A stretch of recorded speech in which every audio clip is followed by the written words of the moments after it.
Gente, acabei de chegar em casa, coloquei as geminhas pra dormir e fui correndo no shopping. Que eu precisava comprar algumas coisas, porque do nada uma cesta aqui. Eu não roubei essa cesta não, tá, gente? Eu ganhei de um recebido da Americanas. Mas enfim, amanhã eu quero gravar um vídeo e eu precisava de uma tela.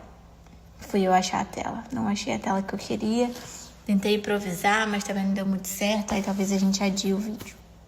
Tô triste. Mas enfim, gente, eu acho que eu estava tão desesperada pra Alice e Luna dormirem. Elas sempre dormem 8 horas. 8 horas. A Alice dormiu 9h10. As lojas do shopping fecham 10 horas. Imagina meu desespero, né? Querendo que aquela criança durma e ela não dormia. O Lucas estava quase morrendo do outro lado do quarto, porque deu uma crise alérgica nele. A cara dele tá deste tamanho. Não sei se ele apareceu nos stories, gente, mas a cara dele tá desse tamanho e a gente não sabe o que foi.